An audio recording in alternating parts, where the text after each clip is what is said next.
आज इमरान खान के Al-Qadir trust case की समाअत थी, लेकिन जज ने इस केस का फैसला सुनाने से इनकार कर दिया। इमरान खान के वकील सुलेमान सफ्दर का कहना था कि अलकादर ट्रस्ट केस में इमरान खान बरी हो जाएंगे, क्योंकि आज जज साहिब ने फैसला सुनाने से इनकार कर दिया और अलकादर ट्रस्ट केस का फैसला जो है ये परसों बुध वाले दिन सुनाया जाएगा। और साथ ही साथ सुलेमान सफ्दर का ये भी कहना था कि जो तोशाखाना 2 केस है उसमें जज साहब ने नैब प्रोसिक्यूटर से गिफ्ट्स की तफसील और बाकी दूसरे मुलजमान की तोशाखाना 2 केस में तफसील मांगी, जिस पर नैब प्रोसिक्यूटर के पास कोई तफसील नहीं थी। तो सुलेमान सफ्दर का कहना था कि इमरान खान इन दोनों केसेस में बरी हो जाएगा, क्योंकि ये केस पहले ही बहुत वीक है। पहले क्लोज था, अब इसको हमने रीओपन किया है। सो एक क्लोज्ड केस को दोबारा रीओपन करके पिछले तमाम हकाइक को छुपाना ये फेयर ट्रायल के मुनाफी था। सलमान साहब ये क्लैरिफाई कर दीजिएगा, क्या ट्रायल चलता रहेगा और सिर्फ डिसीजन से रोका गया है? देखिए, अब ट्रायल इसलिए नहीं चल सकता क्योंकि ये है ही आखिरी गवाह। तो मज़ीद इसमें जब तक अब कार्रवाई और इस्लामाबाद हाई कोर्ट फैसला नहीं दी, मैं साथ साथ आपको ये भी बताता चलूँ, हमारा कोई ऐसा प्रोग्राम नहीं है कि हम इसको बिला वजह इसको लिंगर ऑन करें या स्टॉल करें। ये आइंदा तारीख पर नैब अपनी असिस्टेंस दे दे, हम अपनी असिस्टेंस दे दें। हमने तो कभी भी जब असिस्टेंस की बात हुई है हमेशा दी है। तो इंशाल्लाह नैब आ जाए, हम आ जाएंगे। मगर मेन बात ये कि बुध वाले दिन जो नीचे अलकादर ट्रायल है, अब उसमें फ़ैसला सुनाने से ट्रायल कोर्ट को रोक दिया गया और स्टेज वही आ चुकी है जो फ़ैसला सुनाने वाली है।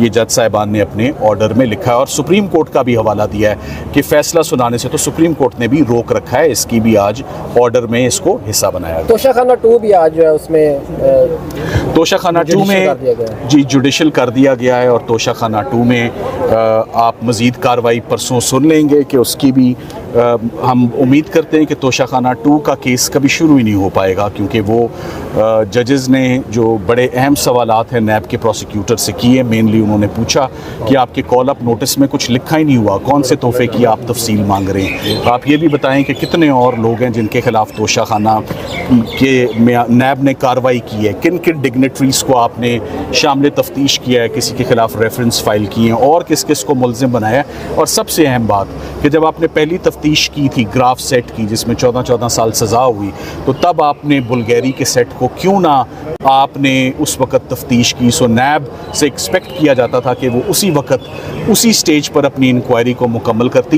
ये छोड़कर क्यों रखता है एक पार्ट को, एक सेगमेंट को, कि जब एक केस से बरियत का टाइम आता है, रिलीज़ का टाइम आता है, तो उसी का एक छोड़ा हुआ एक पार्ट, एक सेगमेंट की बुनियाद पर एक नया केस जो है वो चलाया जाए। इन तमाम नुकात पर अब मेरा ख्याल है कि परसों एक बड़ी मुफस्सल और जामे हेयरिंग जो है वो यहाँ पर हाई कोर्ट में होगी।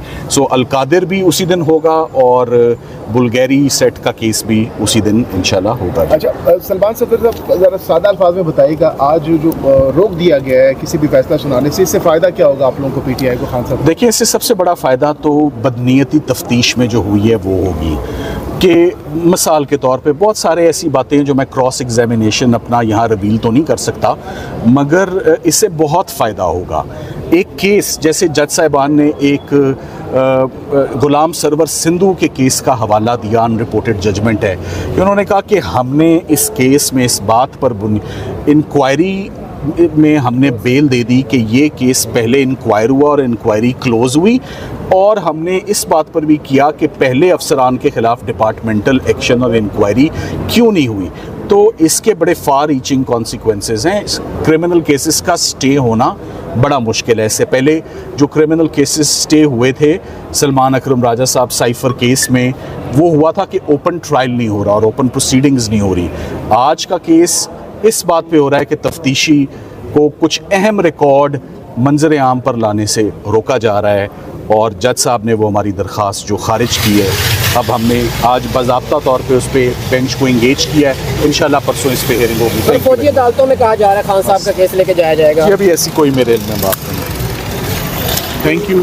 उसे चलाया जा सकता है साहब उसका फौजी अदालतों में केस वही किया जा रहा है कि फैज़ हमीद के जो है गिरफ्तारी के बाद इमरान खान का मिलिट्री कोर्ट ट्रायल हो सकता है। आप इस कानूनी ये सारी बता दें, रूमर्स हैं, अभी तक ऐसी कोई चीज़ सामने नहीं आई है। ये सुनी सुनाई बातें। खान साहब के जितने केसेस हैं वो मंजर आम पर आ चुके हुए हैं, वो सारे प्रोसिक्यूट हो चुके हुए हैं, उन सारों में ज़मानतें या सस्पेंडेड सेंटेंस या अंडर ट्रायल वो केसेस चल रहे हैं। कोई ऐसा नया केस जिसका आप तस्करा कर रहे हैं ना मेरे इल्म में, ना ही ऐसा कोई केस कोई इस स्टेज पर बन सकता है, ना ही हो सकता है। Thank you. 190 मिलियन में से कितने खान साहब को मिले हैं जो उन पे केस बना है सर, थोड़ा सा इस हवाले से बताइएगा, क्योंकि समझा ये जाता है शायद खान साहब को जी, वो इसमें से कोई रकम मिली है। ये इसी बुनियाद पर उनकी ज़मानत हो गई थी कि जब CFO PW5 ने अपना बयान दिया तो उसने आके ये बताया कि 1 रुपया भी ना कभी तनख्वाह, ना 1 रुपया इनके अकाउंट में डाला, ना मियाँ के ना बीवी के।